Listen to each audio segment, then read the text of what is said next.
not enough workers to build their mills and factories. Francis Cabot Lowell of Massachusetts wanted to erase the horror stories associated with mills in England and establish wholesome settings where farmers would allow their daughters to work. He pictured new brick factories built along the rivers to harness the power of water. Surrounded by rooming houses, supervised by the strictest of matrons and widows. Alongside churches, libraries, and lecture halls designed to fill the young women's leisure hours with appropriate educational and spiritual pursuits. Lowell died prematurely, but a town named for him was built in 1826. Mills continue to pop up in many New England towns, like Holyoke in Lawrence, Massachusetts, Manchester and Nashua, New Hampshire, and Winooski, Vermont. Giving thousands of young women the opportunity to explore the world. This play tells some of their stories. In their own words. During my father's life, he heard tell of a new manufacturing town built on the banks of the Merrimack.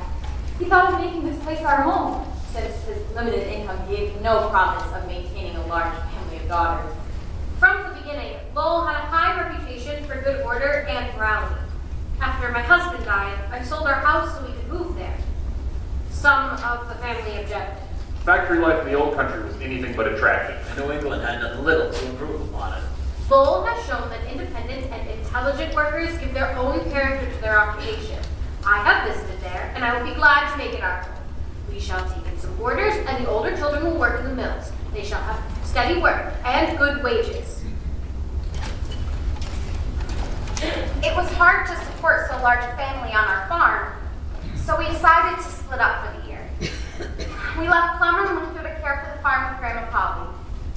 The rest of us went to Lowell thinking the older children and Charles would work in the mills. At 14 years of age, my father made me assist in my own financial support, and I tried various jobs. I plaited palm leaf straw, bound shoes, taught school, even worked at tailoring. But I thought weaving in a factory would suit me better. I came to Lowell determined that if I had my own living to obtain, I would do it in my own way, and I would read, think, and write when I could, without restraint. Father, I would like to consent to go to Lowell. I think it would be much better for me there. I can make more than I can around here. Mercy Jane Griffith is going to start in 5 weeks. Aunt Miller thinks I should go with her, if you would consent. Hundreds of New England girls traveled to the cotton factories of Lowell. It was an all-day ride, but nothing to be dreaded. It gave them a chance to see more of the world than their generation was able to see. They went in their plain, country-made clothes, and after working several months, would come home for a visit, or perhaps to be married, in their tasteful city dresses, and with more money in their pockets than they had ever owned. One Sunday, 3 of us children, my youngest sister, my brother John, and I, took the first stagecoach journey of our lives, across Linfield Plains and over Andover Hills to the banks of the Merrimack. We were dropped off at an empty house in an unfinished brick block, where we watched for the big wagon that was to bring our household belongings. We were nervous, but hoped good things were to come our way.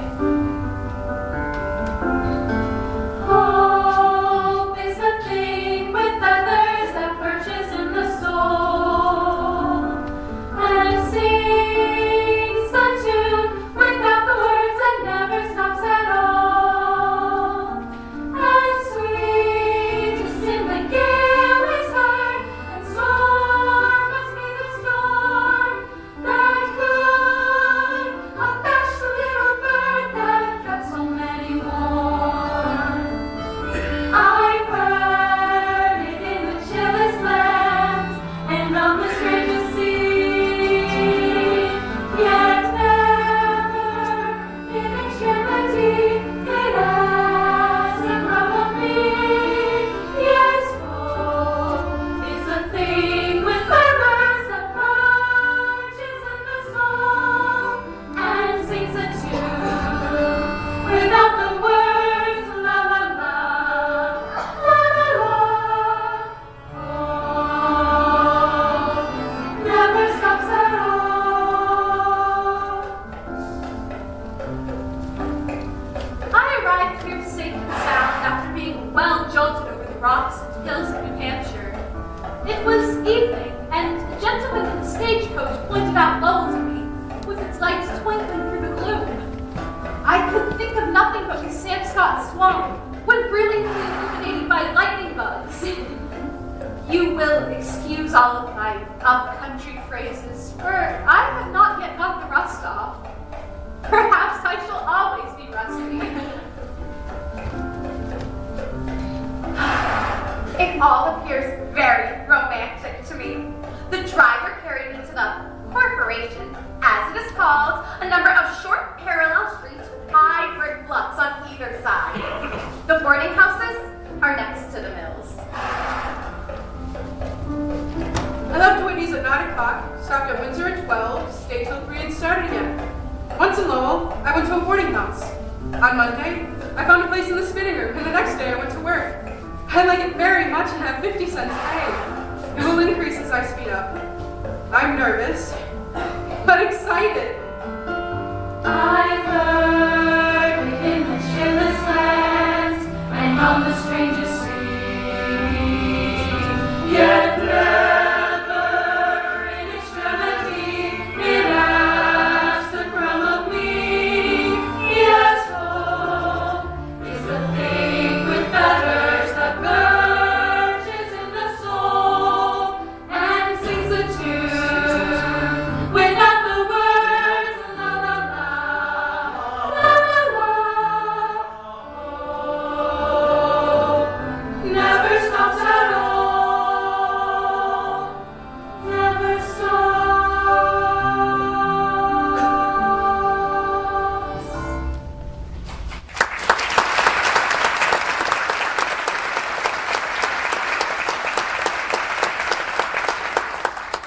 I have a good boarding place and enough to eat. The girls I room with are from Vermont, and good girls too. At 5 o'clock, the bell is rung for folks to get up and get breakfast. At 5:30, we are called into the mill. At 12, we are called to dinner, come back at 1 and work till 7:30. I can talk as fast as any other girl in our room. I think I shall learn to operate the frames before long. I think the factory is the best place for me. And if anyone is looking for employment, I advise them to come to Lowell. I went to work in the mill a few days after I wrote to you. It all looks very pleasant. The rooms are so light, spacious, and clean.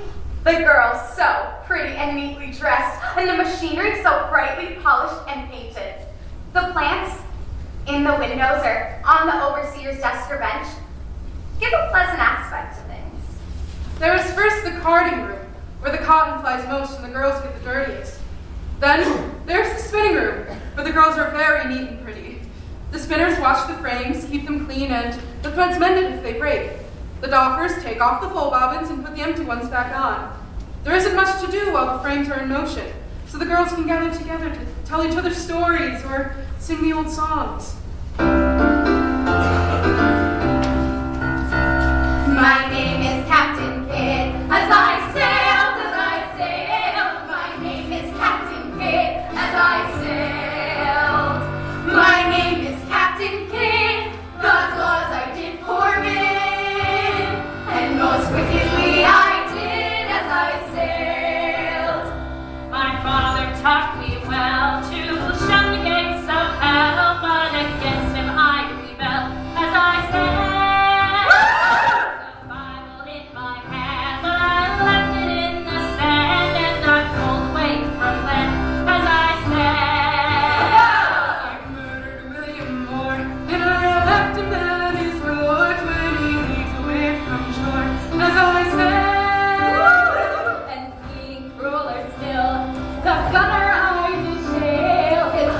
Blood did spill as I sailed.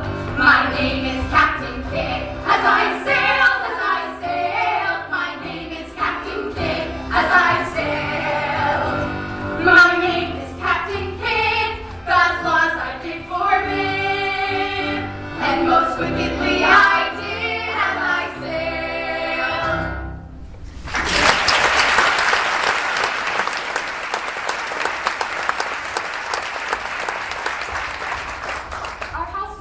Filled with a large feminine family. Many of my mother's boarders were from New Hampshire and Vermont, and there was a breezy sociability about them that made them seem almost like a completely different race of beings. There are girls here for every reason, and some for no reason at all. I shall let the girls tell you themselves. factory because I hate my stepmother. We agree about as well as cat and mouse. I have a wealthy father, but he's very penurious, and he wishes his daughters to maintain themselves. I'm here because there's no better place for me, unless it's a Shaker settlement. I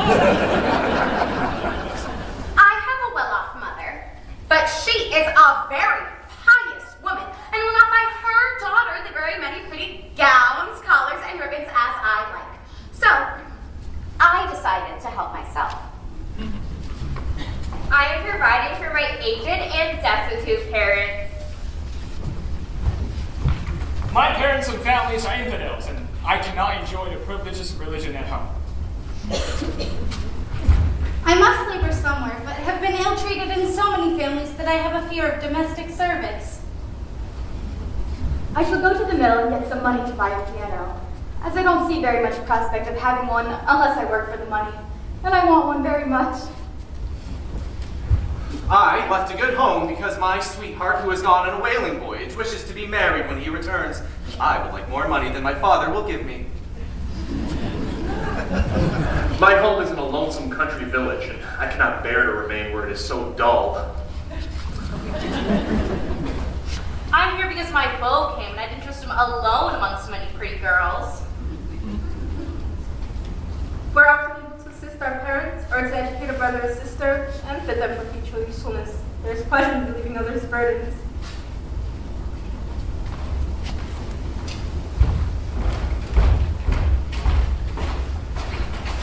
Regulations for the boarding houses of the Middlesex Company. The tenants of the boarding houses are not to permit any part of their houses to be occupied by any person except those in an employee of the company. They will be considered answerable for any improper conduct in their houses and are not to permit their boarders to have company at unseasonable hours. The doors will be closed at 10 o'clock in the evening, and no one admitted after that time. The keepers of the boarding houses are to keep an account of the names and employment of their boarders, and are to report improper conduct, such as not attending public worship. The buildings and yards about the houses must be kept clean and orderly, and if damaged other than from ordinary use, all repairs shall be made and charged to the occupant. All persons in the employ of the Middlesex Company should be vaccinated, which will be done at the expense of the company. Samuel Lawrence, agent. Hannah and I helped a little with the housework before and after school, trimming lamps and washing dishes. Mother did the cooking herself, and she was a far better caterer than the circumstances permitted. But she was never one to calculate costs, and there was an increasing leak in the family purse. My older siblings did everything they could, but it was not enough. One day, Charles said in a concerned tone, The children will have to leave school and go into the mill. the agent did not want to take us two little girls, but he consented on condition we attend school the full 3 months prescribed each year. I was between 11 and 12, and it was a pleasure to no longer feel like a burden or an expense to anyone. So I went to my first day's work in the mill with a light heart. With all modern forms of communication not yet invented, not even imagined, the mill girls and their families at home took to handwritten letters to keep in touch. I've gone into the mill, and I like it very well. I like my boarding place very well. I enjoy my health very well. I do not enjoy my mind so well as it is my desire to. I can't attend church unless I hire a seat. Therefore, I have to stay home. I desire that you pay for the seat, so that it may not be said of me that I have sold my soul for the gay vanities of this world. Dear Sabrina, you have been informed that I'm a factory girl and that I'm in Lowell. I wish you were here too, but I suppose your mother would think it far beneath your dignity to be a factory girl. There are very many fine young women here at work in the factories. They have given up millinery, dressmaking, and school teaching to be here. At first, I was so sick of it, I wished a mill had never been thought of. But the longer I stay, the better I like it. And I suppose if nothing unforeseen calls me away, I should be here till fall. I wrote to Brother Benjamin the week after I left, and I've been to the post office a number of times and felt quite disappointed. Tell him that I should be glad for him to write. My own mother, I received a letter the first of this week and should have answered it immediately if I had something to send besides words. But I was obliged to wait until payday, and I wish I could send more. Dear Mother, don't say that you're poor or dependent. You are no more so than anyone. The earth is the Lord's and the fullness thereof. To some of his dependent children he gives money, to some lands. To you he has given children. From his bounty they are all supplied. I am at work in a spinning room and tending 4 sides of work. The overseer tells me he never had a girl get along better than I do. Give my love to all that ask for me, and accept double share for yourself. Tell the children Auntie Marg don't want to be forgotten. I miss all the children very much. I should like to know how Mary Abby likes the baby doll I sent her. I suppose she has forgotten all about me, but I'm sure I have not forgot her.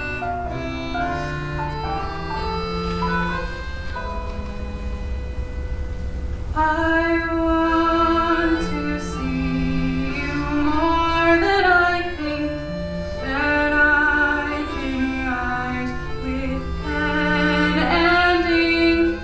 But if I shall, I cannot tell. But from my heart, I wish you well. 'Tis not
It brought to mind the many hours we spent together, which are now past. I often asked Sarah how to write to you. She said she would be happy to send a letter, if it would write itself. Dear Mother, we received your good cheer, for which accept our hearty thanks. It has all been distributed and partly devoured by this time. Dear Father, it is some time since I wrote you. The world jogs on, and we jog with it, taking our share of what life has to give. We are well and comfortable, for which we cannot be too thankful. I wish everyone could say as much. Be a good girl. Try to excel in everything you do, take care of your health, and save your earnings. It's almost church meeting time, and I must close this narrative. I'm hoping you will burn it immediately. Don't let this be seen. Keep this letter secret, and write soon. I've been reading this letter over and have a good mind not to send it. I trust to your honesty that you will let no one see it, for conscience sake.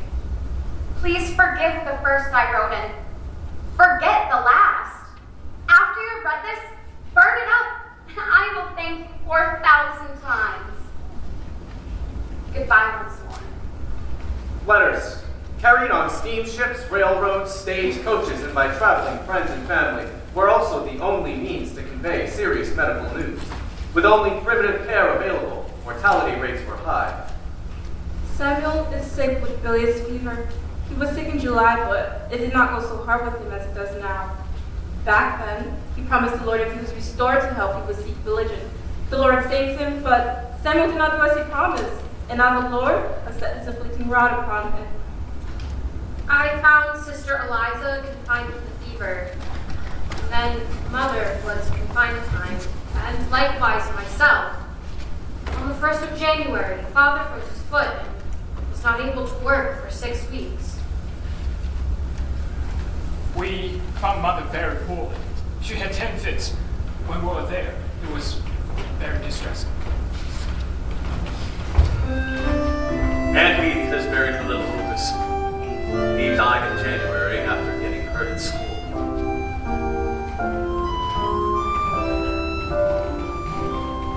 Let us pause in life's pleasures and count its many tears, while we also sorrow with the poor. There's a song that will linger forever in our ears. All hard times come again no more. 'Tis the song, the sigh of the weary.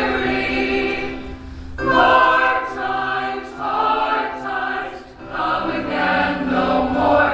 Many days you have lingered around my cabin door. Oh, hard times come again no more. Mr. Sibley is not dead as you heard. Aunt Sally is at Captain Norris's spinning and weaving this summer. That lady is 77 years old. I cannot think of any more news to write. As it is late, I am tired and somewhat sick. I've been quite out of health this spring, but I'm much better now. The doctor says I have a liver complaint. I received a letter from Uncle Bryant. He writes that Cousin George is dead. They found that a fleshy substance had grown in the canal of his heart. Clarence, Eliza, and Mary went down to Hopkinton and found Miss Savage dying. She lived but 3 hours. They stayed for the funeral and came home on Monday.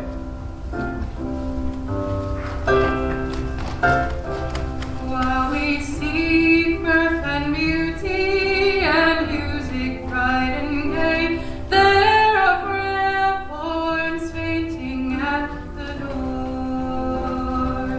Oh, their voices are silent, their pleading looks will say, oh, hard times come again no more. 'Tis the song, the sigh of the weary. Hard times come again no more.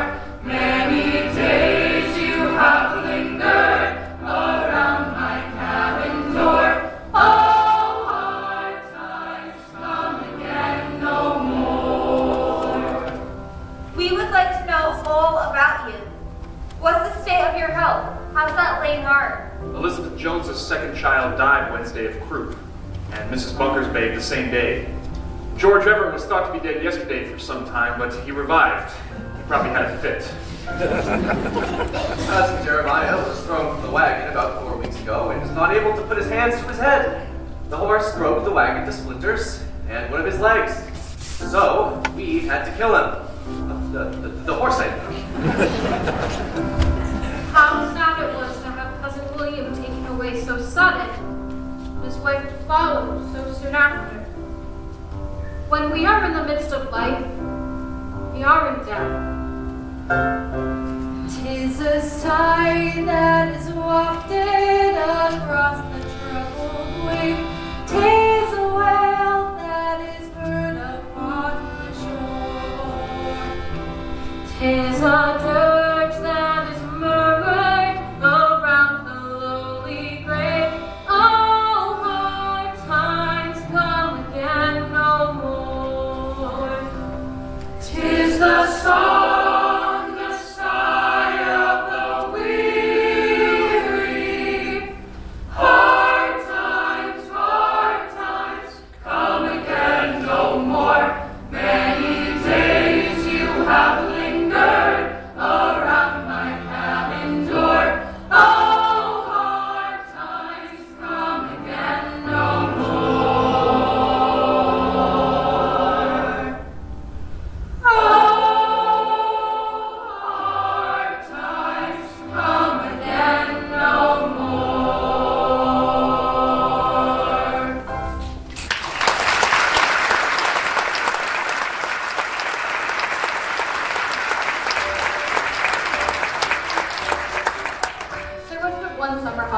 us who worked in the mills?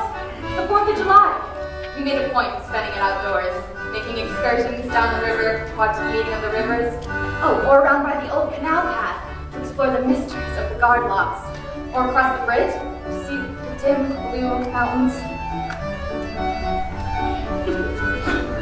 It was our custom to wake each other at 4 o'clock in the morning and start off on a tramp down some old retired road whose chief charm was its unfamiliarity, returning to a very late breakfast with draggled gowns and aprons full of dewy wild roses.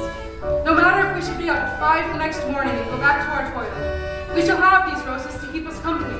The scent of the woodland which lingered about them would fill our thoughts all day, making us forget about the oily smell of the machinery.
OS instead of OK.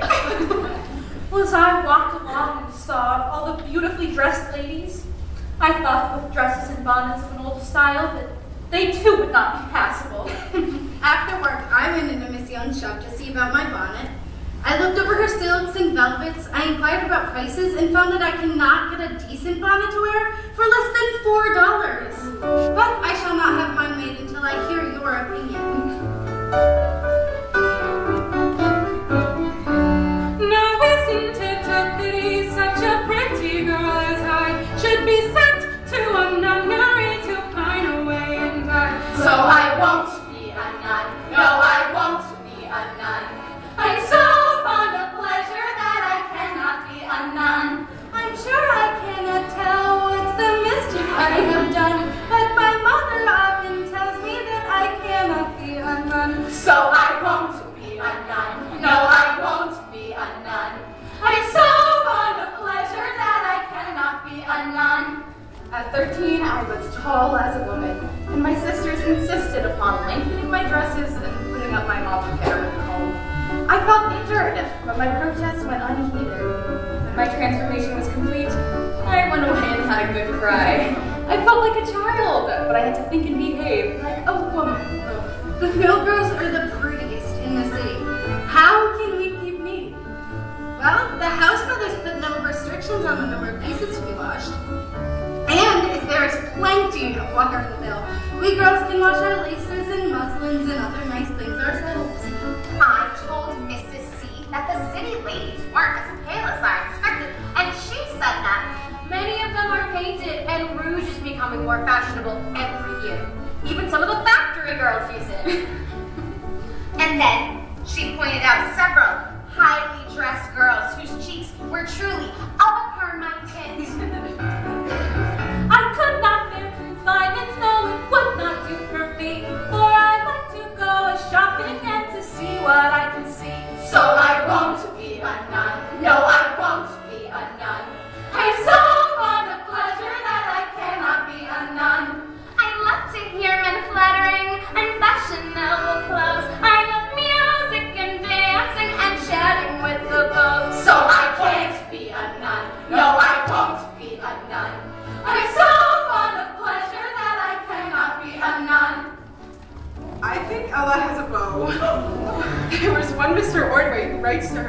and she to him with the understanding that it is nothing but a literary correspondence. He and Alice been such odd jokes into their brains sometimes. Mary and Helen are almost always talking about the gentleman. Just the other day, they were talking about a blacksmith named Drew Sylvester. He is pretty and knows everyone thinks so. For my part, I think he looks as well as they do. Oh, mother, don't be angry now, but let your daughter be. For the nuns would not like to have a novice what as me. So I can't be a nun. No, I won't be a nun. I'm so fond of pleasure that I cannot be a nun.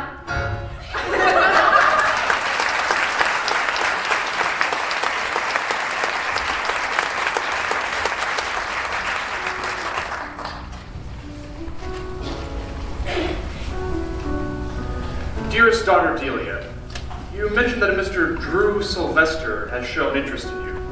Love is blind in one eye and sees but poorly with the other. We often look upon the best side of those we love and think that any little fault can be cured by our affection. But I assure you that a person who persists in a habit known to be disagreeable before marriage will be slow to mend their ways afterwards. I wish you to be united with a companion who will make you more respected, more useful, and more happy than you would otherwise be. Here are some things to consider. First, his character. Is he industrious? Does he save his wages? Is he benevolent? Does he help those who can't help themselves? Is he kind to all? Patient with all? If all of these questions can truly be answered in the affirmative, then he will no doubt be a blessing for any girl who deserves a good husband. But do not trust too much in your own judgment. Ask your Aunt Olivia and Uncle Augustine. Take no steps without their knowledge and consent. For a mistake made in a moment may be lamented in a lifetime. Old blacksmith courted me 9 months and better. He fairly won my heart, wrote me a letter. With his hammer in his hand, he looked so clever. And if I were with my love, well, I'd live forever. My darling daughter, I'm afraid you've got rather too deep into love. It is a dangerous place, especially for ladies. In the case of disaster, they are most often the greatest, if not the only sufferers. Their female acquaintances furnish but cool sympathy, and none can be expected from the other sex. Consult your friends. Do or say nothing you would be ashamed to have your father know. Do not fail to give me all the information. Dear Sister Delia, are you so desperately in love? Are you engaged? When are you going to be married? Please tell me in your next letter. Dear brother, you wish to me to make certain inquiries about Drew Sylvester of Lowell. I know not your motive in the subject, but it matters not. I will give you the information that I have gained, and that is undoubted. Mr. Sylvester has a wife and child in Manchester. He has been trusteed twice by his wife. He is also a man that drinks and runs after other women.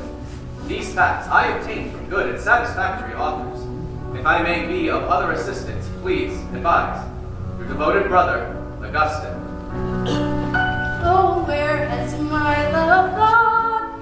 With his cheeks like roses, with his good black billy cap on, gathering primroses.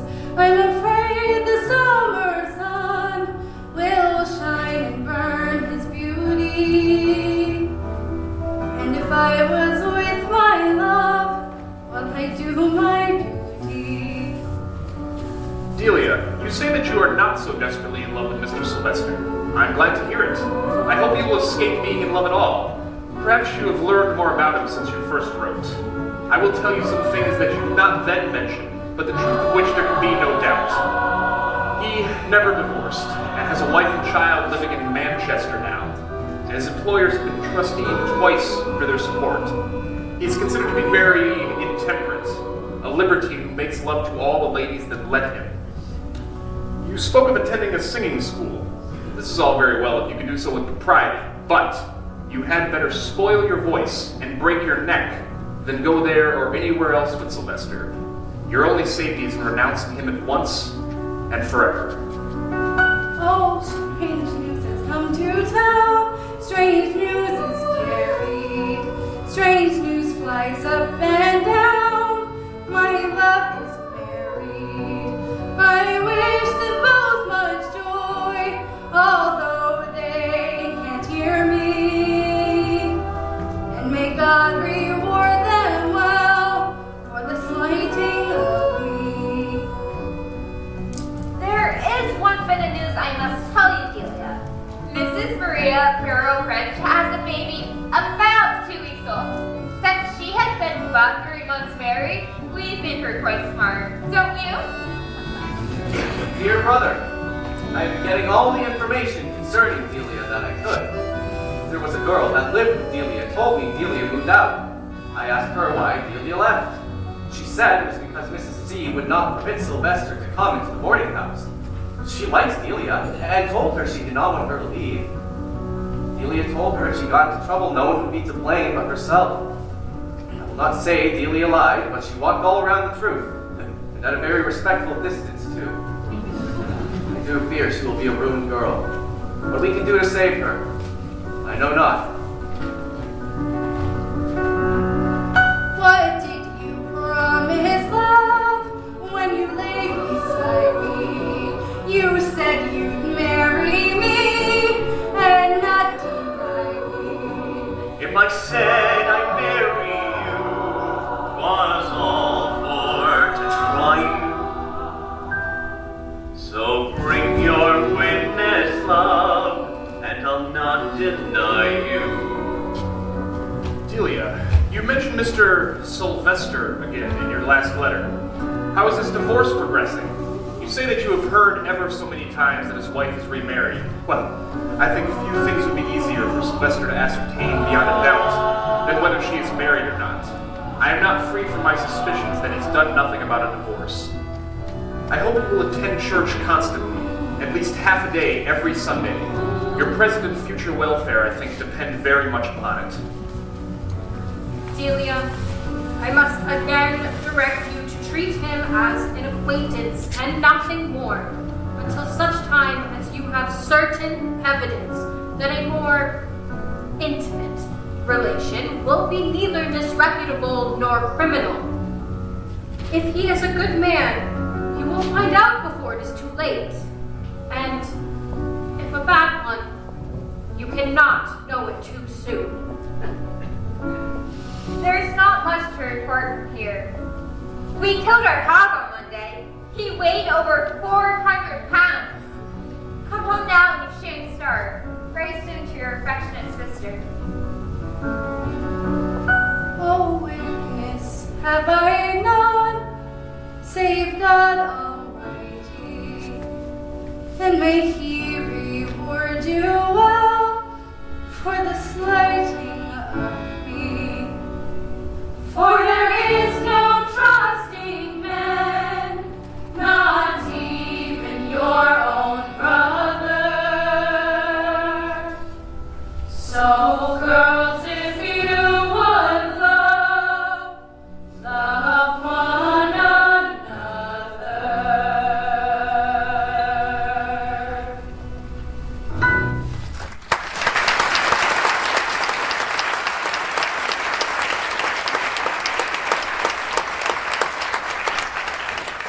In addition to romantic possibilities, both proper and scandalous, we mill girls sought to better ourselves.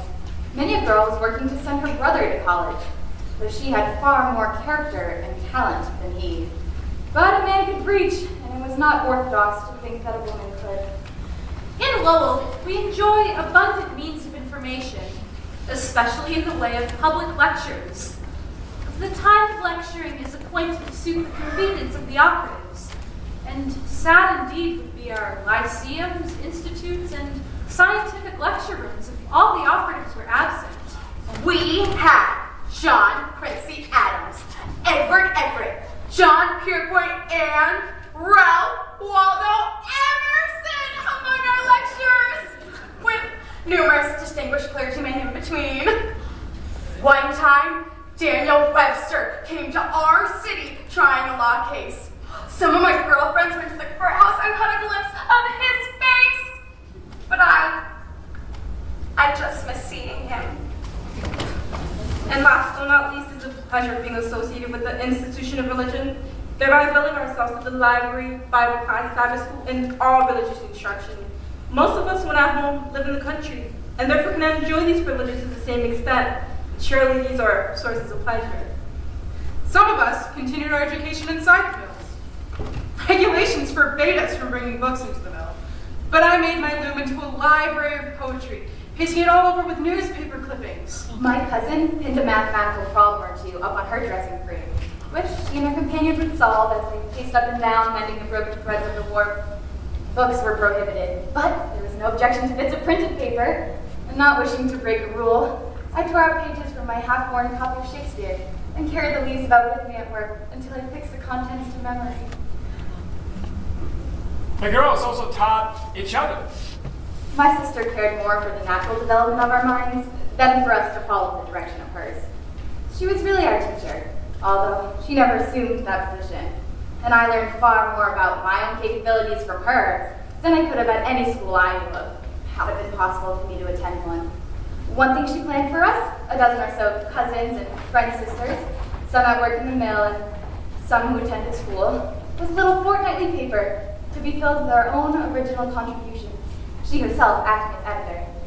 I wrote my little verses, and to be sure, they just grew. They were like breathing or singing. My sister told me this was a talent I had no right to neglect, and it was a comfort to be assured that my scribbling was not wholly a waste of time. So I took to pencil and paper in every spare minute I could find, and our little home journal went bravely on through 12 editions. My friend Emily became acquainted with a group of bright girls, near neighbors of ours, who proposed that we should join together with them and form a little society for writing and discussion, to meet fortnightly at the church. We met and named ourselves the Improvement Circle.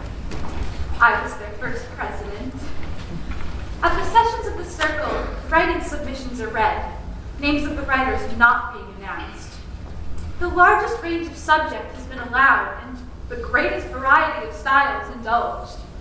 Fiction and fact, poetry and prose, science and letters, religion and morals.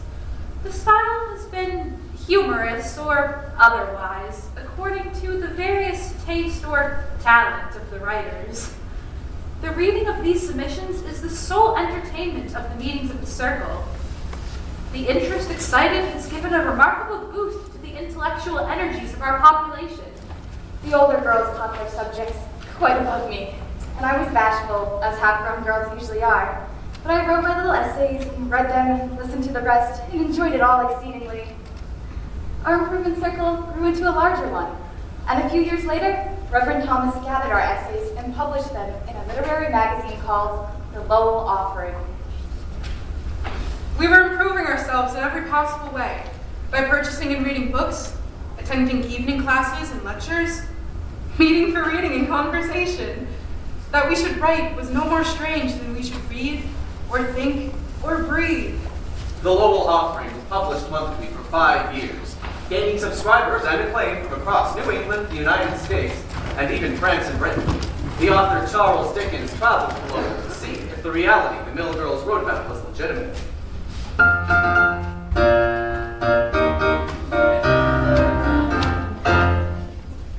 These girls are all well dressed and extremely clean.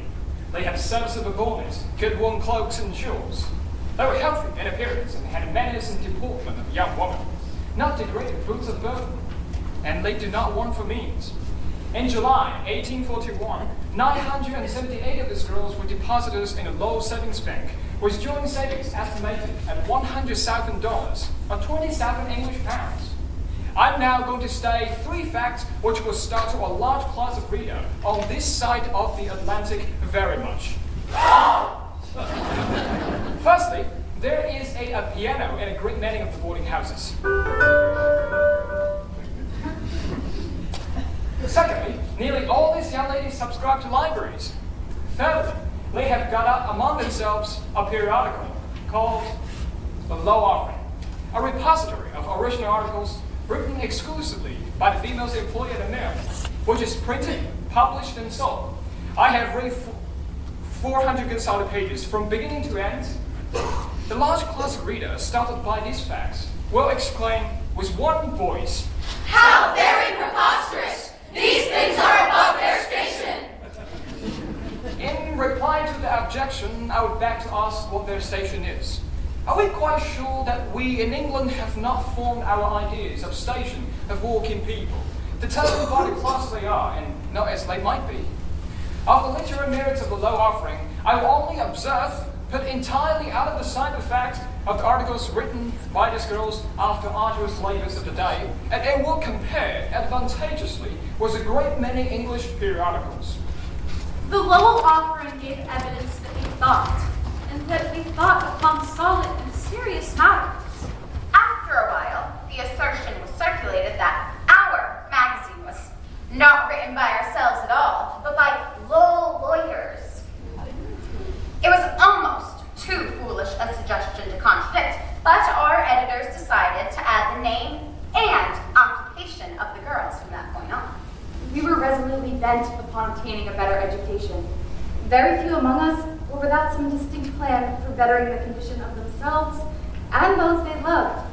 For the first time, young women came forth from their homes in a throng, each with their own individual purpose.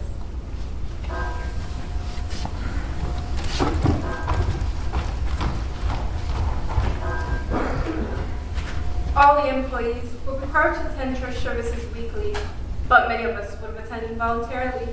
Religion at its best, combined with education as a process of penetrating deeper and rising higher into life. It was a common thing for girls to have a page or two of the Bible besides her at work, while her hands went on with her mechanical occupation.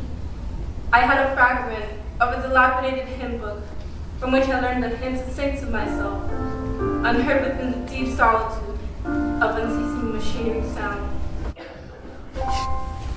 To God and to the Lamb I will sing, I will sing.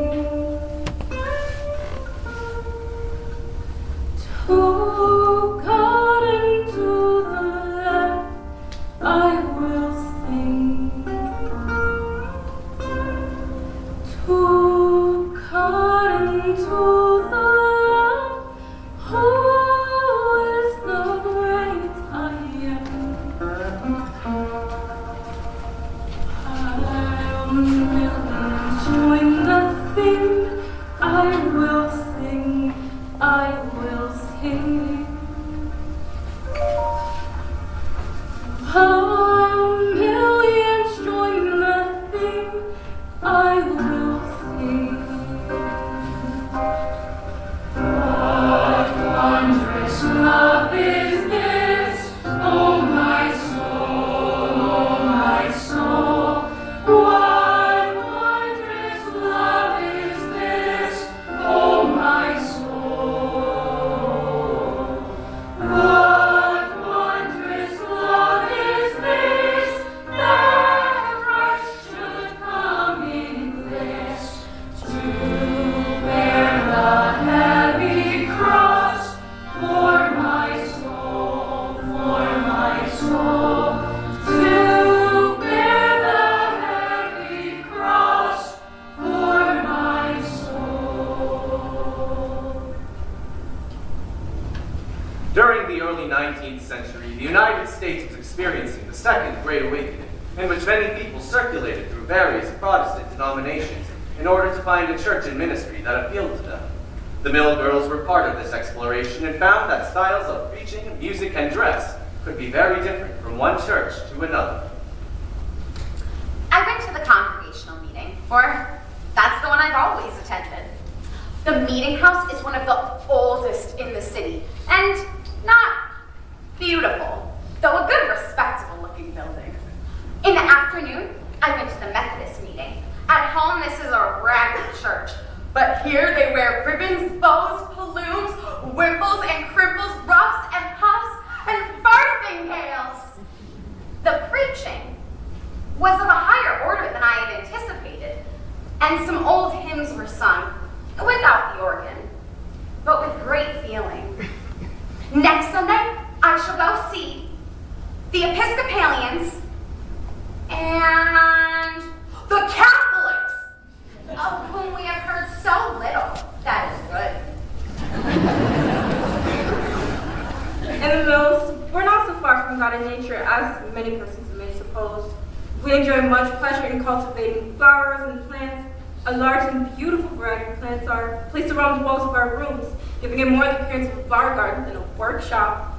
It is there we inhale the sweet perfume of the rose, lily, and geranium, and with it send sincere gratitude to the bountiful giver of these rich blessings.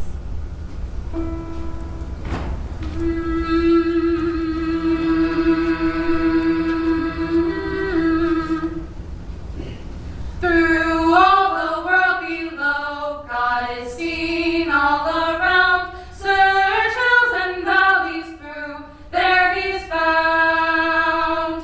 The growing of the corn, the lily and the thorn, the pleasant and forlorn, all declare God is there. In the meadow dressed in green, there He's seen. The sun, to my surprise, speaks of God as she flies.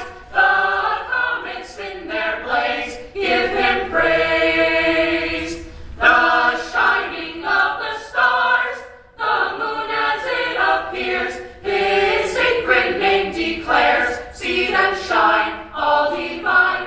The shades in silence prove God's above. So let my station be here on earth as I see the sacred one in three, all agree. Through all the world is made, the forest and the glade, nor let me be afraid, though I dwell on the hill, since nature's works declare God is there.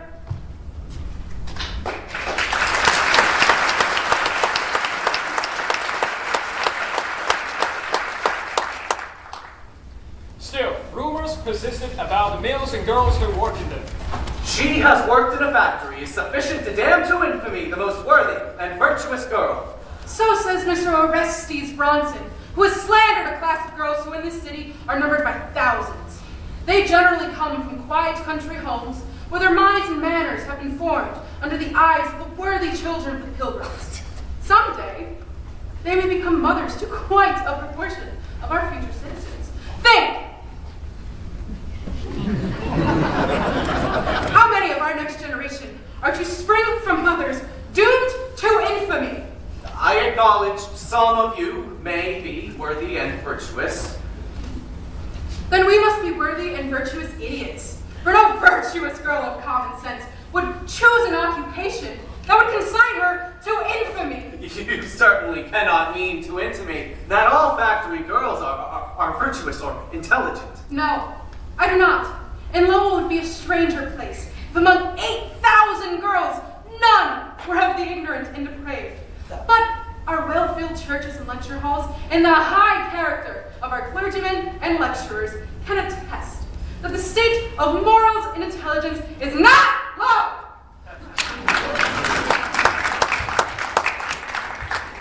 For 20 years or so, Lowell was seen as a select industrial school for young women.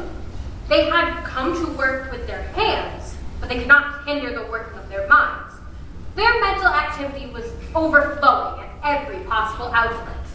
Despite the camaraderie and empowerment that many girls experienced in Lowell, feelings of discontent started to form. The mill barons sought to increase their profits by lowering wages and increasing rents in the required company-owned housing. The jobs themselves became more complicated and dangerous, as employees were expected to operate 3 or 4 looms rather than 1 or 2. It is very hard work indeed, and sometimes I think I shall not be able to endure it. Our wages are to be reduced on the 20th of this month. There has been a great deal of excitement on the subject, but I cannot tell what will be the outcome. The factories claim that they are losing immense sums every day and are therefore obliged to lessen the wages. But this seems perfectly absurd to me, for they are constantly making repairs. This would not be the case if there were any real danger of their being forced to close the mills. The days are very long. When I finish work for the night, the sound of the mill is in my ears like crickets, frogs, and Jews' harps, all mingled together in strange discord. Sometimes it seems as though the cotton is in my ears. I wander back to the rooming house and sit with the other girls in the parlor. At 10 o'clock, Mrs. C comes in and tells us, "It is time for bed." Some beg for time to Finish my chapter! others just for A few minutes to finish this scene. but she refuses them good-naturedly. The clever ones claim they want to warm their feet by the fire and detain her by telling queer stories of what they saw and heard upon the street, and she unconsciously gives them the few minutes she'd at first refused. I then go 3 flights of stairs into what they call the long attic, the most objectionable places being left for the strangers. There are 4 beds in it.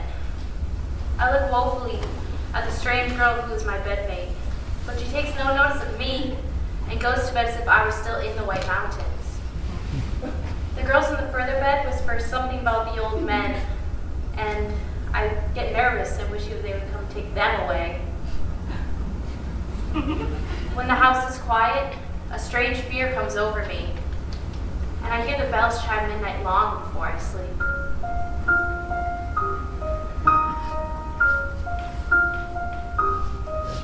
Dreams are but interludes that fancy makes. When monarch reason sleeps, this mimic wakes. Compounds a medley of disjointed things.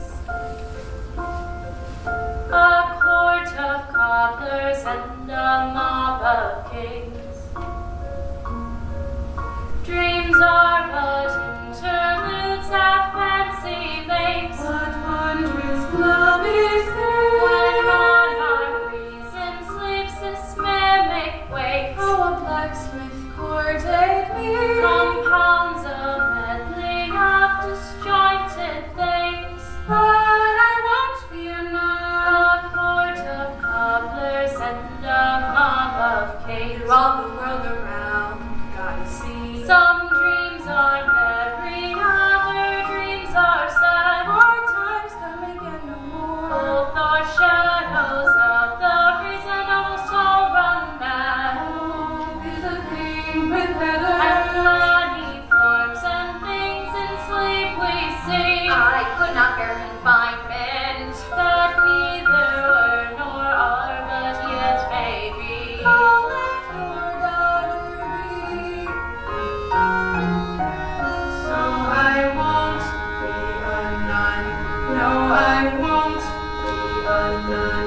For I saw one who scattered the night as I sailed, as I sailed. It's a painted feathers on the scattered as I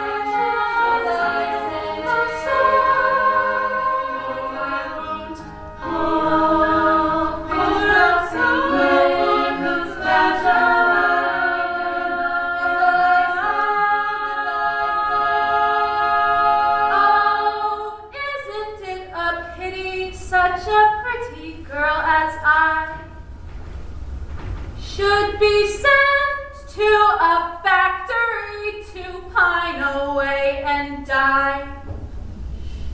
Oh, I cannot be a slave, and I will not be a slave. For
cheeks, a happy creature is she.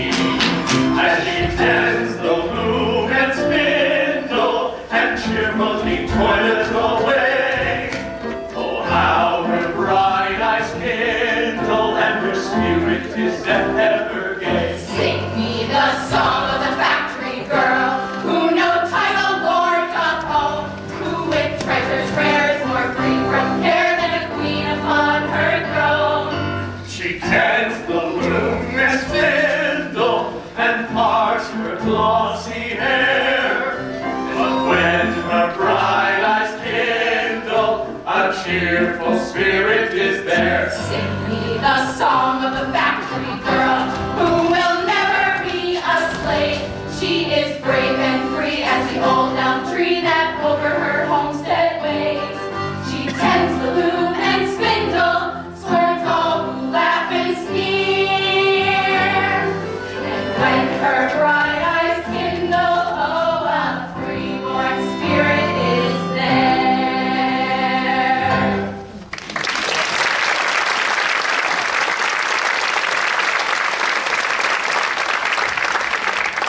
As work demands increased and conditions deteriorated, some of the writing we did for the Lowell offering started to reflect this dissatisfaction.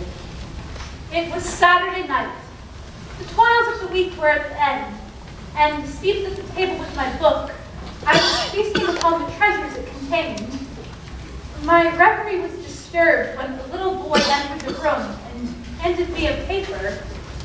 It was a periodical for the Society for the Promotion of Industry, Virtue, and Knowledge. It read, "At the annual meeting of this society, the following resolutions were unanimously adopted. 1. Be it resolved that any father who neglects to give his daughters the same advantages for an education as his sons shall be expelled from the society and considered heathen.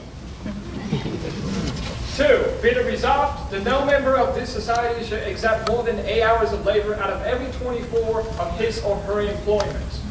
3. Be it resolved that as the laborer is worthy of his hire, the price for labor shall be sufficient enough to enable the working people to pay proper attention to educational pursuits. 4. Be it resolved that the wages of females shall be equal to the wages of males. They shall be enabled to maintain proper independence of character and proper proportion. 5. Be it resolved that industry, virtue, and knowledge, not wealth and titles, shall be the standard for this society. I stopped at the 5th resolution to ponder what I had read. I thought it strange that I had not heard of this society. There was a gentle tap at the door, and the little boy returned with a modest request for subscribers to this new periodical. He exclaimed, Oh, happy America, thrice happy land of freedom. Our example shall free all nations from the galling chains of mental bondage and teach the earth what true happiness consists of. Our society already has more than 2/3 of the population of the United States as members. Would anyone in this boarding house like to join? I ran upstairs to ascertain if any of our girls had become subscribers. But before reaching their rooms, I stumbled, fell, and awoke from this dream. As I recalled the resolutions on the paper the young man handed me, I began to awaken to the injustices we factory girls had to endure, and remembered a song that had come to me in a dream. Our song of fun was transformed into an anthem which all mill girls could sing. Now isn't it a pity such a pretty girl as I should be sent to a factory to pine away and die? Oh, I cannot be a slave. I will not be a slave, for I'm so fond of liberty that I cannot be a slave.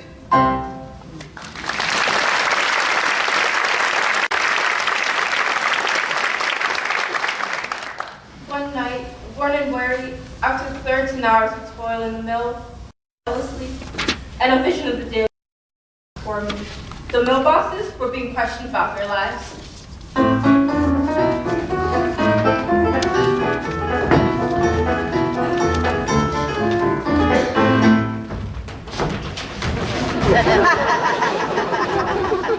What were you doing on Sunday the 4th of May, 1844? Attending church. But I am informed that you were blasting rocks for a new factory. Yes, that is, we employed some common folk to do that for us, but I myself was attending church.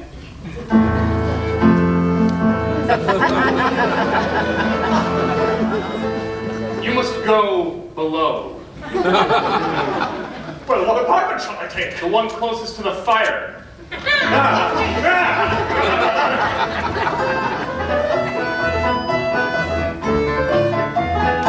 I was curious to see you come next. Lo and behold, it was a factory girl. What were you doing on Sunday the 4th of May, 1844? I attended church in the morning and rambled off into the woods in the afternoon. How came you to ramble in the woods on a Sunday? I had no time on weekdays. How many hours did you work each week in Stark Mills? 13. How much time had you for meals? 1 hour and a quarter, sometimes less. This makes 14 1/4 hours, which, when deducted from 24, leaves 9 3/4. How much time had you for relaxation, religious and moral instruction, reading, social visiting, and intercourse with your family? Only what I stole from my sleep, and I was so tired I had to retire immediately to rest. You may go to heaven. What seat shall I take? Any of the upper seats that you like.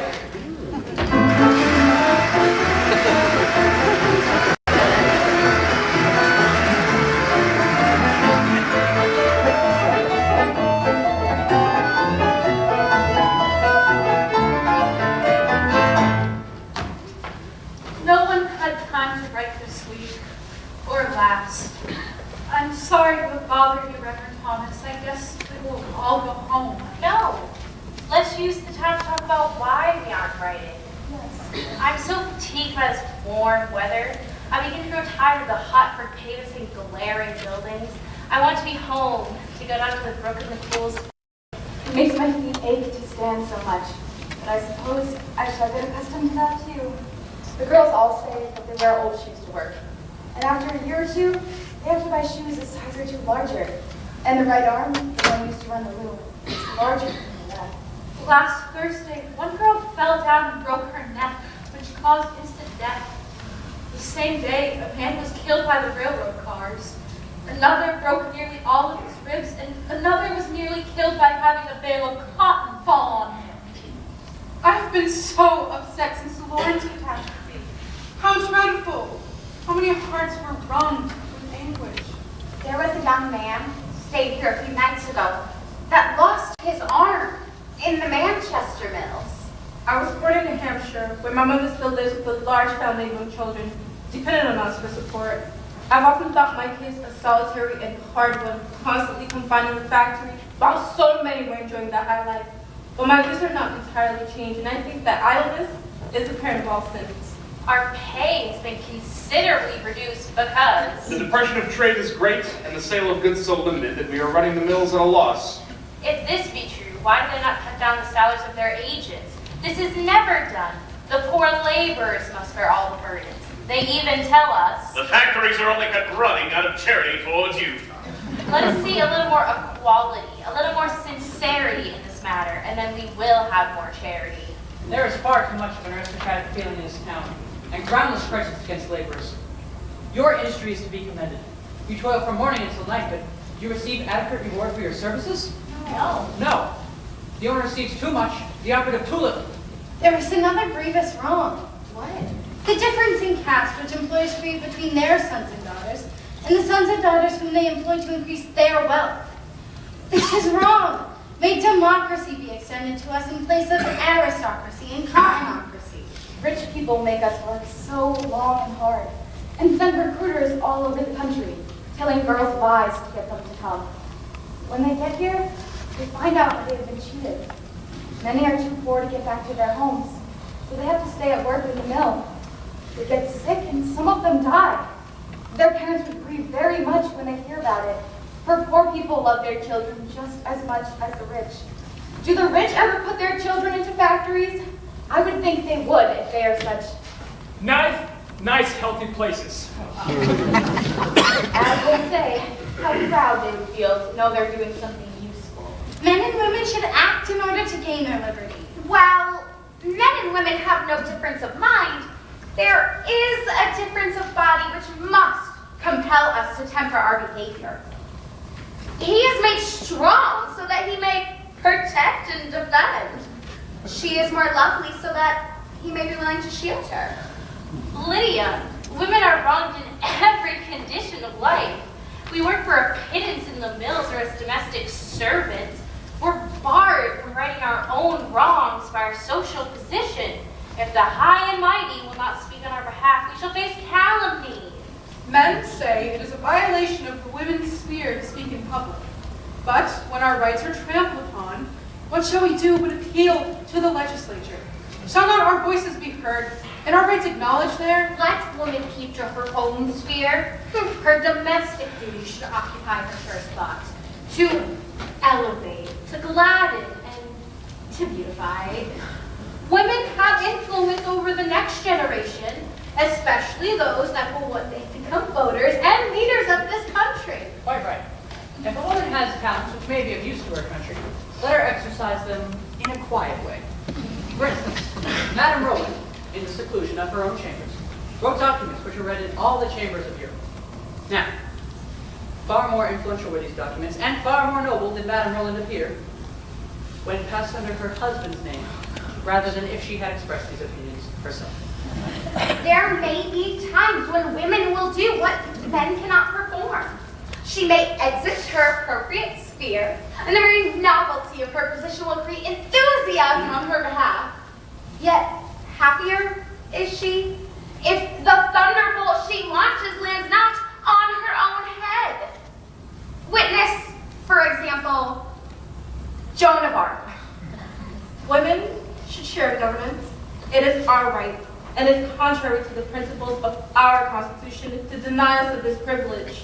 Pish, to be happy and to contribute to the happiness of others is a woman's aim, neither of which can be accomplished by engaging in party politics. If she go at all upon the battlefield, it should be, to use an expression of William Penn's, as the physician goes among the sick, not to catch the disease, but to cure it. Women once madly engaged in political strife, and while some maintained their purity, others, such as Marie Antoinette, were led to the guillotine. See, though many women may not personally approach the ballot box, we can be represented there. Men vote not just for themselves, but for their wives, mothers, and daughters. Females who have been blessed with the beauty of form and face need not fear that their graces will be lessened by speaking out.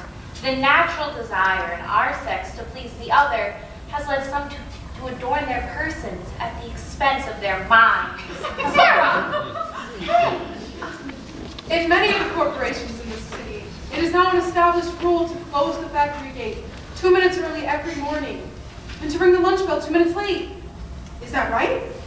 I hope the agents will undo this wrong, which inflicts thousands laboring in this city. The premium system is a curse to us. Our overseers should not benefit if we produce more. Some girls cannot work as fast as others. They are apt to be treated unkindly and are often reminded that Sally and Dolly weave more fabric than you. If you do not deliver more next month, I will send you off. 'tis sometimes asked why girls come to the gate so early if they are not willing to work so many long hours. The premium is offered, and the girls want to keep the old man as good-natured as possible. Overseers may not use the whip, but they give looks, words, and fines, sometimes quite as severe. I gave my overseer a piece of my mind today. Well, Mr. Buck, I am informed that you wish to cut down my wages. Yes, such is my determination. Do you suppose that I'll go into work again at a lower rate than I received before? Why? It's noble and fair and reasonable, considering the hard times. Well, all I have to say is that before I'll do it, I'll see you in hell. Pumping thunder at 3 cents a clap. What do you say to that? He invited me to resume my duties. I spoke with a gentleman whose noble heart is so filled with charity that I couldn't pass him over in silence. He's the boss of the machine shop on the Essex Corporation. After conversing with me, on the evils which affect the working men and women of our country, and admitting that there must be some changes, he said. But if I wish to make, I never take suggestions from a woman. Yeah. They're my sisters. Will you not hang your head in disgrace and abandon the cause of people's rights at once and for all? Why, no man that has an influence or is of any use to the cause will listen to women. Females are out of place trying to aid the working man's cause. Think of it, girls, how very unfeminine it would have been in this gentleman's eyes had he lived in Christ's day. For married to go alone in the tomb where Jesus slept, why, in all probability, he would not have received the news of the glorious resurrection because a female has stepped out of her place, the back kitchen, I suppose, to go out and see Christ was risen and to proclaim the good news. I pity a man who holds the female sex in such low estimation. Directors of the mill should take care of our sister operatives crushed by their machinery. A girl broke her arm in one of the weaving rooms and never received help from the corporation. My cousin Jane came to me last week and said, I am sick. What shall I do? I have worked for 3 years and never gave out before. I stuck to my work until I fainted at the boot. The doctor tells me I must quit work and rest, but I have nowhere to go. this is the feeling of 1,000 females. Our merciful Father, give us all minds capable of improvement. We must throw off the shackles which bind us in ignorance and servitude and prevent us from rising to the place for which God designed us. Shall we workers of America, where democracy claims to be the principle by which we are governed, see evil daily increasing, ever separating the favored few and the unfortunate many, without one exertion to stop it? No! Let the daughters of New England kindle the spark of philanthropy in every heart until its brightness fills the whole earth. In consideration of which we adopt the following Constitution. Article 1.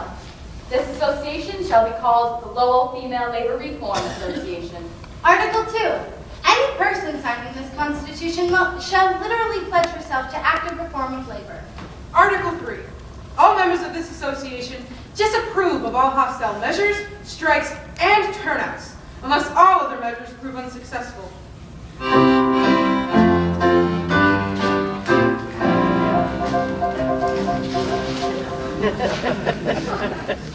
Interest in the Lowell Female Labor Reform Association has grown to talk of a Declaration of Independence. If all measures now under consideration fail, many have expressed their willingness to strike and declare their independence on July 4th next. The reduction of hours of labor is only a step towards a greater goal. They feel their work will be accomplished when slavery and oppression have been done away with and Christianity reestablished and practiced among men. The male and female labor associations have met together instead of separately. We find this the best way so we can devise plans together to better advantage. We regret that so many of our sisterhood are afraid of the old man, as the first overseer is called, and other men do not act for their cause for fear of being discharged themselves. They have sent a petition to the legislature. In the hope that our elected representatives will look towards workers' needs rather than serve monopolists. In carrying on our work, we labor under great disadvantages and obstacles. We fear the employer and their combined power, for they can discharge We have about 300 members now, but have had unparalleled opposition to contend with. City Hall denied citizen laborers the right to hold a meeting there. Does this look like equal rights and privileges to all? We, the undersigned laborers of Lowell, In view of the alarming effects Of the present number of hours we are required to labor upon our health and happiness, anxiously and hopefully invoke your aid and assistance In removing this oppressive burden By enacting such a law that will prohibit all incorporated companies from employing one set of hands. More than 10 hours a day. We also call your attention to an article in factory regulations, which is the cause of much injustice. And reads as follows. Any person entering into the employment of the company is to be considered as engaged for 12 months. and those who leave sooner Or do not comply with these regulations will not be entitled to a regular discharge. The effects of This regulation are becoming every day more grievous, leading to monopoly and wrong. Thus, we declare a people's legislature, duty bound to protect the weak and defenseless against the combined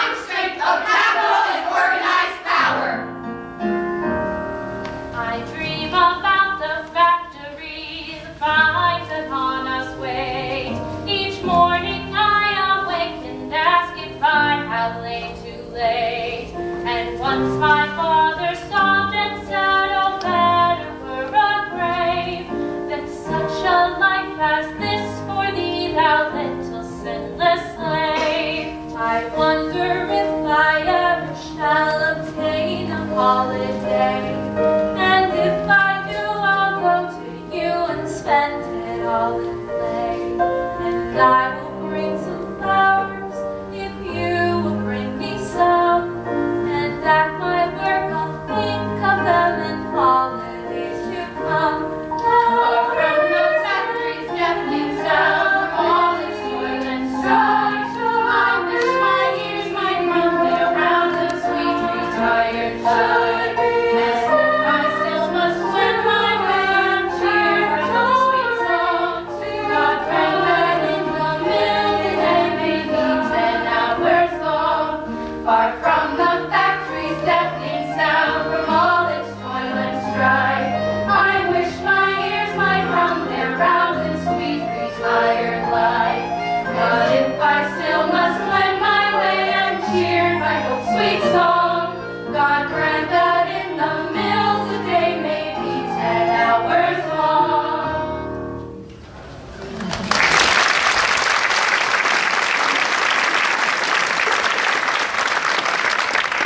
The Massachusetts Legislature, with the Honorable William Schuler presiding, will now hear testimony on matters of hours of labor.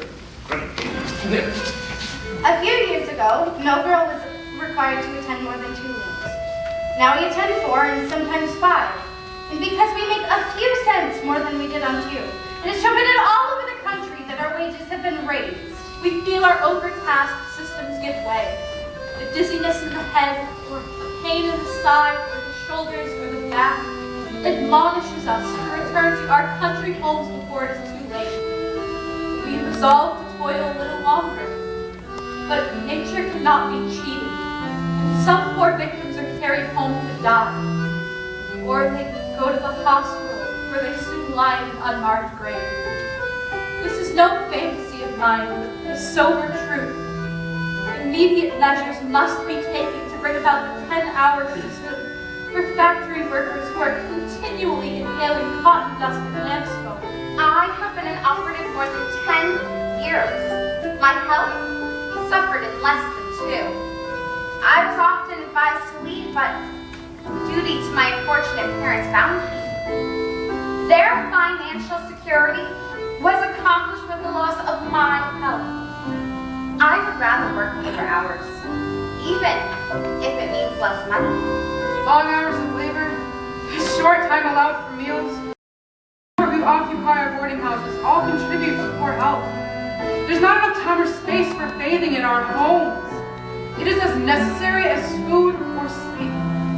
Our skin becomes encrusted with cotton dust. So many of us fall prey to consumption and find an early grave. If the operatives of Lowell are the virtuous daughters of New England, is it necessary to shut us up at night, 6 in a room?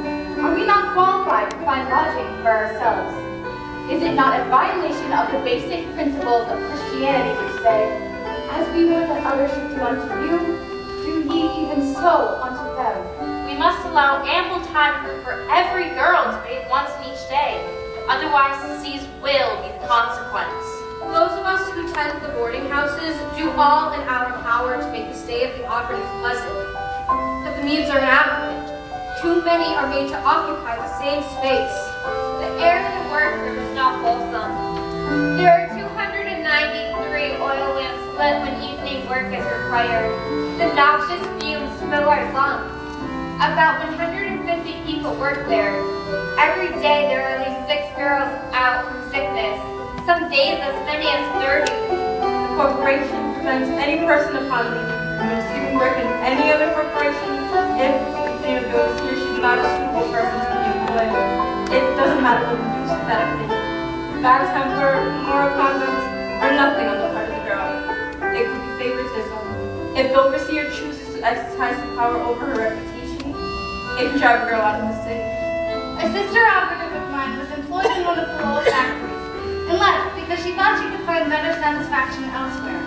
But on application at another mill, she was denied because her overseer or driver in the southern term of the mill she had left, had announced her to all other overseers as unworthy of being employed. Factory operatives in England are now prohibited by an act of Parliament from working more than 11 and a half hours per day. They work 69 hours per week and have 6 holidays in the year. The time is not far off when a man would be considered a monster who would exact more than 13 hours daily labor from females. Public sentiment is taking a right direction in spite of the greed of the owners. They are ashamed to admit that England is in advance of the land of the free and the home of the brave. The New York Mirror reports that Russia, with her serfdom system, requires only 8 hours work per day. Their sources state that the workers of Russia are better fed, clothed, and generally more comfortable than those working in Christian America. Our preacher made a tour of the Granite State Prison and made inquiry about the hours of labor and found them fewer than what we operatives work by about 2 hours per day. This is what the judges of the courts called hard labor in sentences of the law. Those who think that the laws of God can be suspended to suit the interest and convenience of the manufacturers are either grossly stupid or dishonest. I leave you to judge.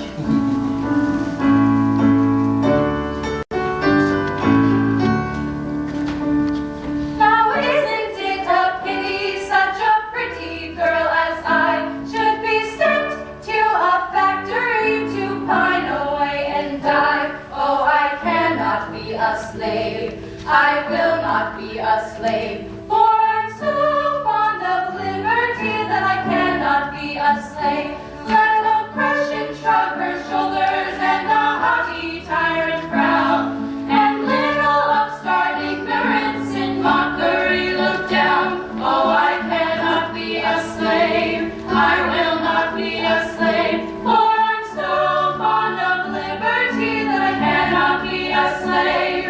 I value not the feeble threats of Tories in disguise, while the flag of independence o'er our noble nation flies. Oh, I cannot be a slave. I will not be a slave. For I'm so fond of liberty that I cannot be a slave.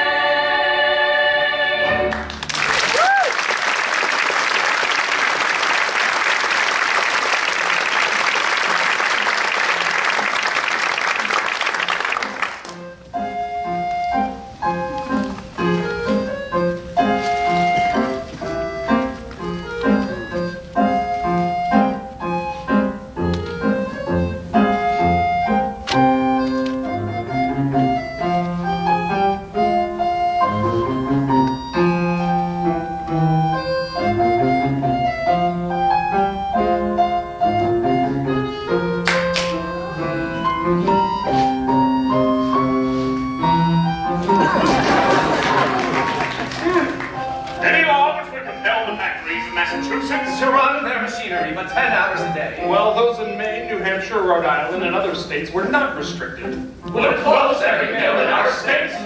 We cannot compete with our sister states. Much less with any foreign countries. If this restriction was placed upon our factories, It would be impossible to legislate hours of labor. Without affecting the question of wages, And that is the matter. which experience has taught us, To be much better regulated by the parties themselves. than by the legislature. We think that there are abuses. We think that many improvements may be made. And will be made. My labor will not be so severely tasked as it is now. But We, Say, The remedy, is not with us, your faithful servant, William Schuler, Chairman.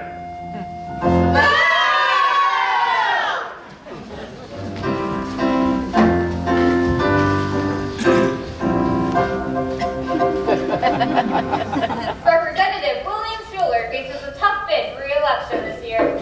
As Schuler is merely a corporate machine or tool, we will use our best endeavors to keep him here in the city of Spindles where he belongs, and not trouble Boston folks with him. Resolved that this association, in our next petition to the legislature, ask them to extend to the operatives the same protection given animals, and our condition will be greatly improved. Resolved that the members of this association thank the voters of Lowell for consigning William Schuler to the obscurity he so justly deserves.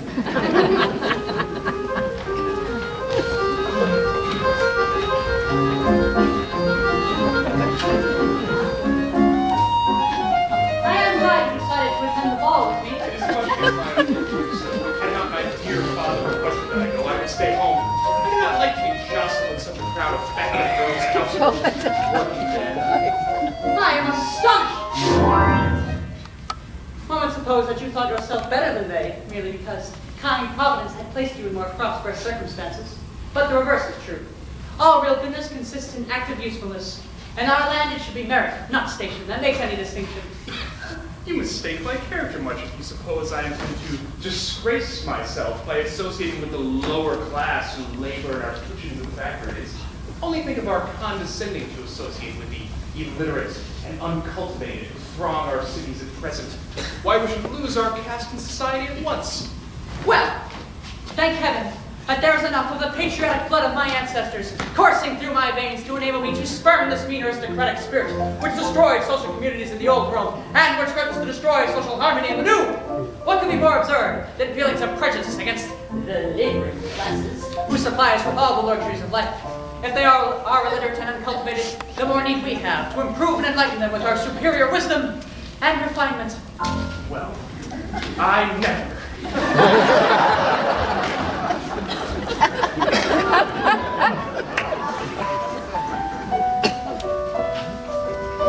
As I went a-walking one fine summer's morning,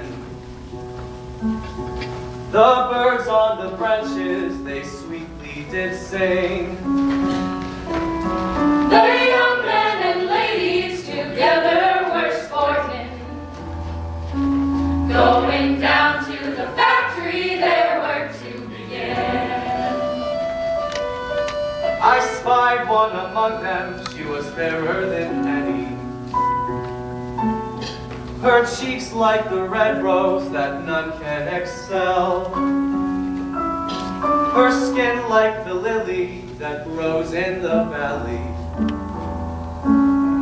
And she was a hard-working factory girl. I stepped on up to her, more closely to view her. When on me she cast a proud look of disdain, saying, Young men have manners and do not come near me. I work for my living and think it's no shame. I don't mean to scorn you, in fact, I adore you. But grant me one favor, love, where do you dwell? Kind sir, you'll excuse me, for now I must leave you. For yonder's the sound of my factory bell. Although she refused me, I went back the next day. But not to play games or to settle a score. For I was a lost scoundrel drawn to this sharp beauty. And each day we talked just a little bit more. She told of her long days of work at the factory. How machines nearly made the girls deaf from the sound. How the windows they closed even in the hot summer. How the hours went up and the wages went down. But the girls in the evening would gather to study. They would not let the mills leave them tired and cross. They had hoped there could be better working conditions. That together they'd strike a fair deal with the boss. I found that along with her beauty and radiance, her rage and her hope too took root in my heart. She said, Working folks shorter hours and fair wages. Otherwise, work will tear souls and bodies apart. For 9 months we courted through snow, spring, and summer. I strung her along, though the whole time I knew that I'd already promised my heart to another. And the factory girl and I soon would be through. So I married a lady who lived in a mansion. Though my heart was not in it, my word I fulfilled. But I never stopped longing to see my sweet Delia. Beg forgiveness from her and say I love her still. On the day that I finally went back to the factory, all the mill girls were down in the churchyard instead. and then I saw a coffin, and then someone told me she had come home exhausted and died in her bed. yes, it's true that I loved her. Now I have lost her. Yes, she taught me so much of a working folks' world. Now I rage against slavery and struggle for justice. It's the gift I've been left by the factory girl. Now I rage against slavery and struggle for justice. It's the gift I've been left by the factory girl. Now I rage against slavery and struggle for justice. It's the gift I've been left by the factory girl. Now I rage against slavery and struggle for justice. It's the gift I've been left by the factory girl.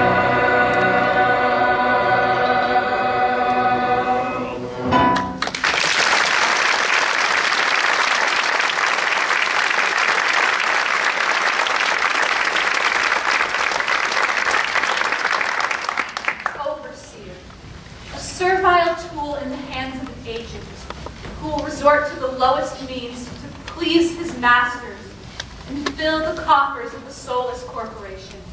Operative, a person who is employed in a factory and earns 3 times more than he or she receives. Dastardly. The conduct of an agent when he, instead of going himself, sends one of his minions to notify an operative that she is to be turned out of employ. Oppressive. To make 2 people do the work of 3 without any addition to their wages. Contemptible. When an overseer asks a girl what her religious sentiments are when she applies for employment.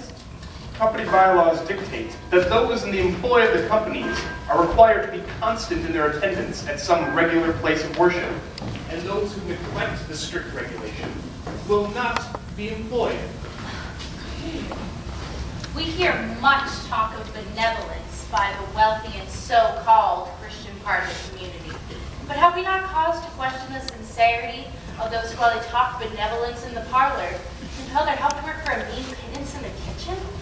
Is it strange that we should stay away from churches where men filling the chief seats look at us as inanimate machines made to serve their interests? Can it be reasonably supposed that those who are called to task every morning at 5:30 and labor here until 7 at night should have sufficient energy to be constant in their attendance at church? The only washing that's done by the boarding house matron is the mill dress. There's much additional labor in keeping a wardrobe in church-going order, which we have no time to perform. The aristocratic class has ordained standards of dress which we are unable to follow. Yes, those who have been in Lowell but a short time and venture out to church in their plain country clothes are stared upon and laughed at. These causes are a sufficient apology for not attending church. We would thank God most devoutly if there could be found a house of worship in Lowell that could be heard and heeded by every mill boss in Barron. Amen.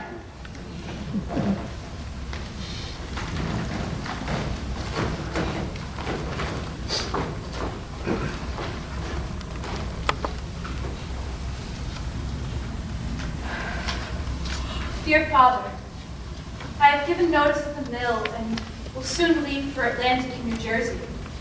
My friend Carrie and her husband Frank are members of a model community there, where about 125 persons live. The editor of the New York Tribune, Horace Greeley, is a shareholder, although he does not live there. I can get better pay there without working such long hours.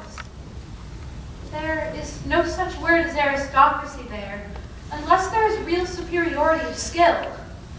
Members pay only for what they eat, most of the food being grown on grounds. One can join them with or without funds and can leave any time they choose. Frank has been there since fall and is very pleased with it.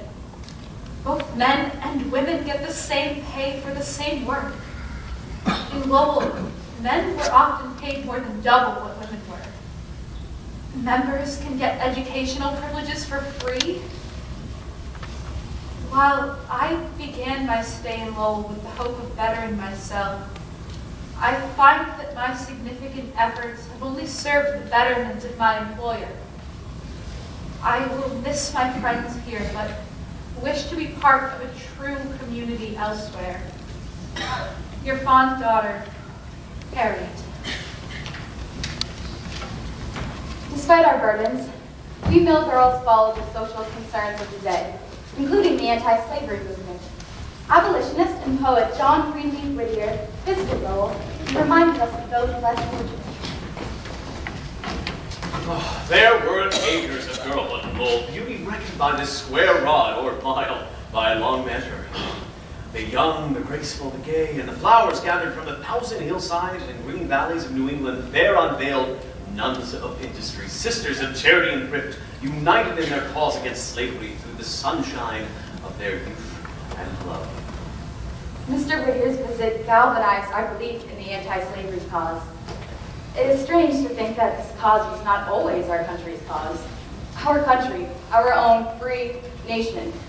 But anti-slavery sentiments were regarded by many as traitorous heresies, and those who held them did not expect to be popular. If the vote of the mill girls had been taken, it doubtless would have been unanimous on the anti-slavery side. But these were the days when women were not expected to give or even to have opinions on subjects of public matter. Mr. Whittier taught us a song from one of his poems.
The southern slaves are better off than the northern mill operatives. The Lowell Mill Girls challenged this statement in a letter to the New York Tribune. Mr. Clemens, sir, I have read several questions which you asked concerning the mill girls. I deem it proper that we should answer for ourselves. We offered a detailed description of the mill girls' age of employment, pay, health, hours, diet, education, future prospects, and freedom to seek other employment. Then we focused on Mr. Clemens' most egregious claim.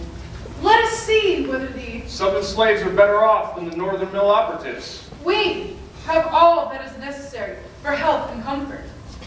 Do the slaves have more? It is in the power of every girl that comes here to work, if she has good health and no one but herself to look after, to get as good an education as any lady in this country. Have the slaves that privilege? By giving 2 weeks' notice, we can leave whenever we please. Travel, visit friends. Some of us have visited the White Mountains, Niagara Falls, or the city of Washington. Can the slaves leave whenever they please, or go anywhere they please? Are they allowed to attend school, or sit next to any lady or gentleman? Some of the operatives in the city have become teachers in your state. Why send here for teachers if your slaves are better off than they? Shame on the man who would stand up in the United States Senate and say that the slaves of the South are better than the operatives of New England. Such a man is not fit for any office in a free country. Are we torn from our friends and kindred, sold and driven about like cattle, chained and whipped, and not allowed to speak one word in self-defense? We can appeal to the laws for redress, but the slaves cannot. And now, Mr. Clemens, I most earnestly invite you and any other Southern man who wishes to know more about us to come see us. We will greet you with all the politeness in our power at my boarding house, number 61 Kirk Street. In closing, I must say, I pity not only the slave, but the slave owner.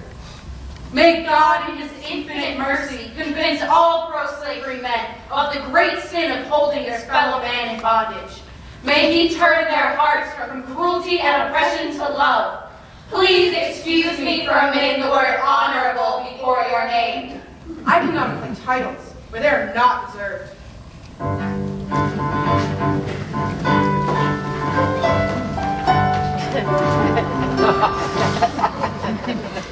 Petitions to Congress for the abolition of slavery were circulated every year in the mills and received thousands of signatures. The mill girls began to realize that they were part of the same system of oppression as the slaves. The cotton crops that were picked by the unpaid prison workers of the South were then processed by the underpaid young women of the North. While the profits of the mill barons and slave owners grew, the rest of the country suffered financial setback. There's an unholy union between the cotton planters and fleshmongers of Louisiana, Mississippi, and the cotton spinners and traffickers of New England, between the lords of the loom and the lords of the lash. Some of us came to Lowell out of choice, not necessity, and could always go home if we wanted, or move on to another city, or move out west, or get married. Lowell was a means, not an end. As mill companies added more capacity, they did not add more company housing. The girls didn't necessarily live together, and thus lost that bond. As it became less desirable and interesting for farm girls to work in Lowell, they were replaced with Irish immigrant women, men, and children who had no choice but to accept inadequate pay, long hours, and worsening conditions. Cotton production in Lowell increased, so did the population of slaves in the United States. The slaves, who were made in the image of God, were made of one blood of all the nations, are bought and sold like cattle. Families scattered, infants torn from the fond embrace of their mothers, and sold by the pound. Although many feared the financial and social consequences of a young country divided by civil war, we could no longer compromise with slaveholders. We chose to show love to our millions of brothers and sisters dying the living death of slavery.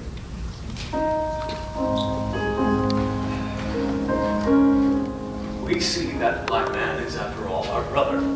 When we learn this degradation and suffering, we feel that our common humanity has suffered, that a grievous wrong has been done to our common nature. We no longer regard slavery as an abstract or as an institution, and sweep away all apologies for this great American wrong. The manufacturing corporation, except in comparatively few instances, no longer represents a protecting care, a parental influence over its operatives, is too often soulless organization, and its members forget that they are morally responsible for the bodies and souls, as well as the wages of those whose labor is the source of their wealth. Is it not time that more Christian men and women should realize that they have not discharged their whole duty to their employees when they pay monthly wages, but they are also responsible for the dismal surroundings, the barren and hopeless lives, and the moral and physical deterioration of them and their children? Corporations should mix a little conscience with their capital and try to bring back this lost Eden which we have tried to describe. We working girls learned something from the webs of cloth we saw woven around us. Each little thread has its place as a warp or web. Left to itself, it would only be a loose, useless filament, trying to wander in a disconnected way among the other threads. It would make the whole web an inextractable snarl. So each little thread must be as firmly spun, as if it were the only one. Otherwise, the results would be worthless. I cannot speak for my workmates, but from having lived among them and having felt the beauty and the power of their lives, I am different than I otherwise might have been. And it is my fault if I am not better for my life with them. Mill girls went forth from our alma mater, the Lowell factory, carrying with us the independence, the self-reliance taught in that hard school. And we did our part in performing the useful labors of life. Into whatever vocation we entered, we carried with us the practical habits of industry and perseverance learned during those early years. Skilled labor teaches something not to be found in books or colleges. It develops character and helps to fight well the battle of life. Such is the brief story of the life of everyday working girls. Such as it was then, so it might be today. As I recall the throngs of girls who used to pass and repass me on the familiar road to the mill gates, and the very few whom I knew so well, someone who worked, read, wrote, studied, and worshipped, my thoughts send a heartfelt greeting to them. Wherever in God's busy, beautiful world they may be scattered, I am glad I have lived in the world with you.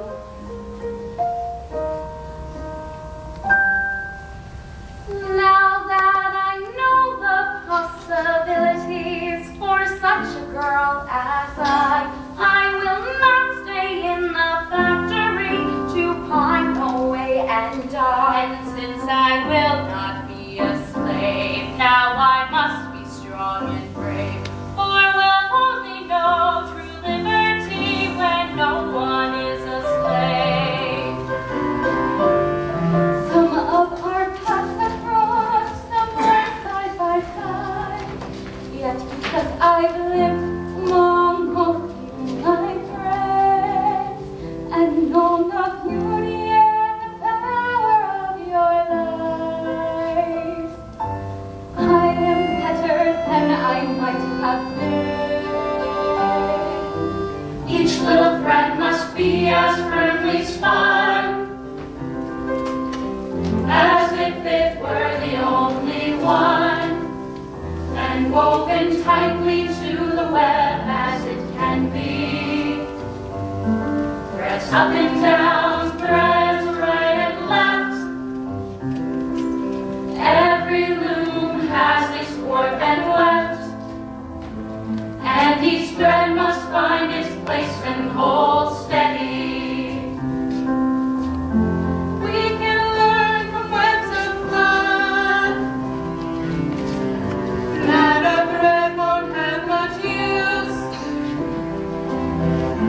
if it wanders disconnected somewhere in the web.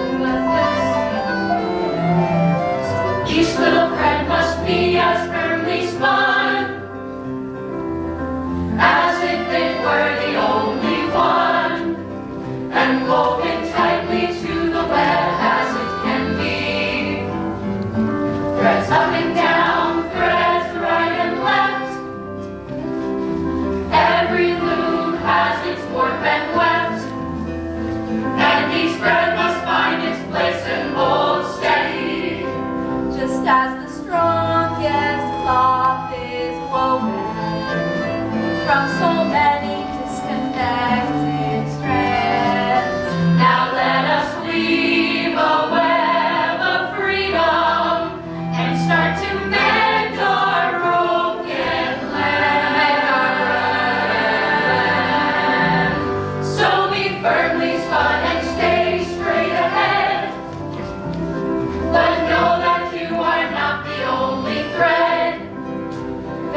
It'll be shown in Boston. Very well, perfect sense. Why not? Why not? Yeah, why not? Boston. I mean, they can. There was. And